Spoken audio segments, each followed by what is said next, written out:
J'étais ambulancier avant sur Quimper pendant 10 ans. J'étais gestionnaire dans les assurances, à Quimper aussi. Et du coup, quand mes parents ont commencé à parler de retraite, nous on s'est dit pourquoi pas reprendre la ferme. Mais après on ne souhaitait pas reprendre la ferme telle qu'elle était. C'est une ferme avec des vaches laitières, du coup qu'ils avaient mes parents. On s'est dit pourquoi pas changer. On va faire quelque chose qui nous plaît. Du coup on s'est tourné vers cette activité-là, la production de lait de jument. Nous, en fait, on voulait quelque chose qui soit un petit peu différent des autres. Et quand on a cherché ce qu'on pourrait faire de cette ferme-là, on voulait aussi quelque chose qui soit à taille humaine. Et du coup, on s'est dit qu'est-ce qu'on pourrait faire de qualitatif plutôt que quantitatif. Quand on est tombé sur un reportage sur des gens qui faisaient ça, ça nous a interpellés. On s'est dit pourquoi, quel intérêt il y avait à traire la jument et récolter son lait en fait. Et puis petit à petit on s'est intéressé à la chose et puis la petite graine a germé dans notre tête. On s'est dit nous aussi on a un cheval en fait régional qui est menacé et qui pourrait ça pourrait être une façon de le revaloriser comme ça et préserver cette race là. Et après il y avait tous les intérêts du lait de jument aussi qui sont finalement peu connus. En Europe peu, c'est plus dans les pays de l'Est. Après, en France, on sait on avait lu des études là-dessus qui donnaient du lait de jument dans les maternités pour pallier au manque de lait en fait maternel. Après, nous, on a des témoignages aussi de gens qui ont grandi dans les fermes et du coup qui ont eu l'occasion de boire ce lait-là et qui nous ont dit avoir été guéris de la coqueluche par exemple ou ce genre de choses avec le lait de jument. Assez peu en France, je crois que selon les services vétérinaires, il y en a une vingtaine à peu près, Ils font du lait de jument. Donc. Nous, on ne sépare jamais le petit de la jument. Celle de traite, ils sont toujours avec la jument. En fait, une jument qui va perdre son petit à la naissance ou qu'on va séparer pour une raison ou pour une autre, en fait, elle va se tarir d'elle-même, elle va arrêter de produire son lait. Elle ne produit pas du lait mécaniquement pour nous, en fait, elle produit pour son poulain.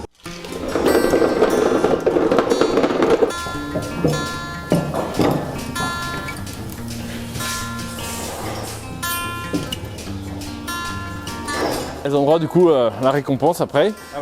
Du coup qu'on leur donne c'est de l'orge et de l'avoine aplatie. Du coup qu'on cultive ici sur la ferme. Toute leur alimentation en fait est produite sur la ferme.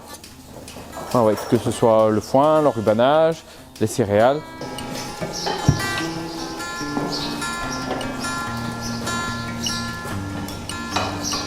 Les juments de trait comme ça pouvaient produire environ 20 ou 25 litres de lait par jour. Et nous, ce qu'on prélève à peu près en moyenne, à peu près 2 litres. Donc 2 litres sur 20-25, c'est quand même le poulain qui boit la majorité. Nous, on fait exprès d'attendre que le poulain ait 2-3 mois avant de commencer à traire du coup, sa mère, la jument. Du coup, il a bien le temps de diversifier son alimentation. Donc c'est pour ça qu'ils ont aussi du foin devant eux pendant l'attente en salle de traite.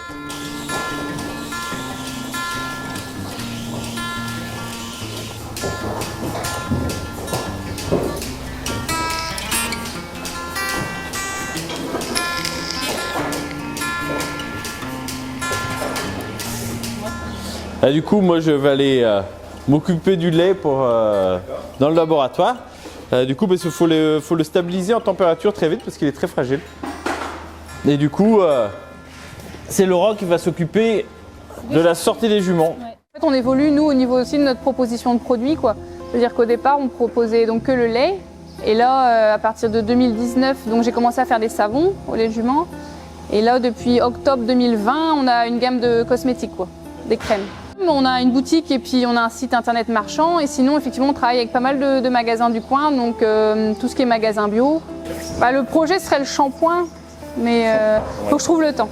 Certifié bio par Écossaire, les terres déjà dans un premier temps. Vu que les animaux mangent 100% bio, en fait le lait est certifié bio aussi. Et après les cosmétiques sont certifiés bio aussi derrière. Pour nous c'est plutôt un gage de qualité pour les clients. Et puis après c'est en lien aussi avec notre propre façon de voir les choses. Enfin, pour nous le bio c'est pas une contrainte, c'est normal. En fait, on a fait un BPROA.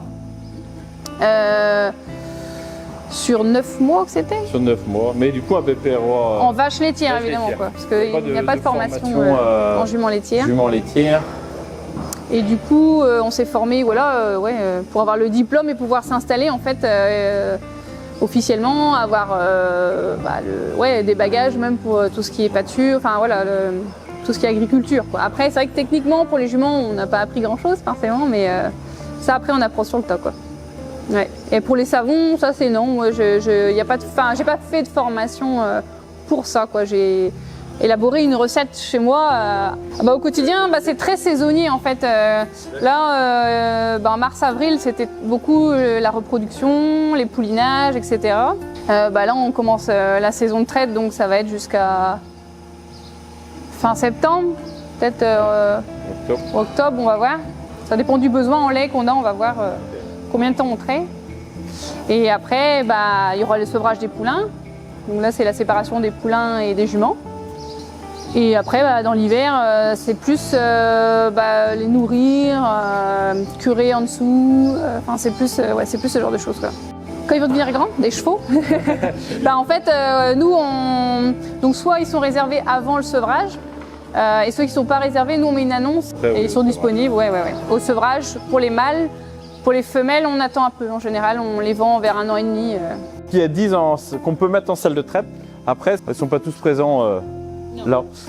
Du coup, parce qu'il y a les talons aussi, il y a les pouliches de 1 an, 2 ans et 3 ans qui sont après dans un autre troupeau.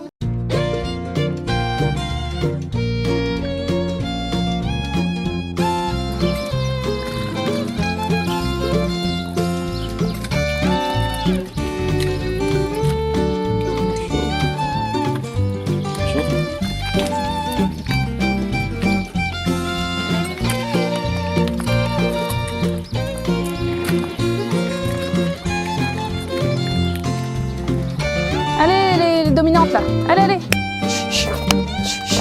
Allez, Dolly. Avance. Allez. Oh là, doucement. Allez. Si les dominantes n'avancent pas, les dominés ne peuvent pas y aller non plus. Il y a quand même une hiérarchie assez installée. Allez. Roule.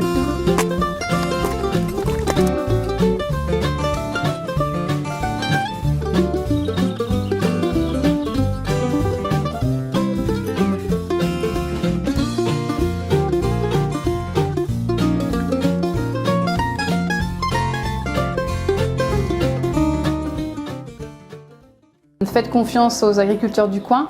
N'hésitez pas à consommer local, bio ou pas bio, essayez de consommer au plus possible local. N'hésitez pas à visiter les fermes qui ouvrent leurs portes pour vous faire votre propre opinion.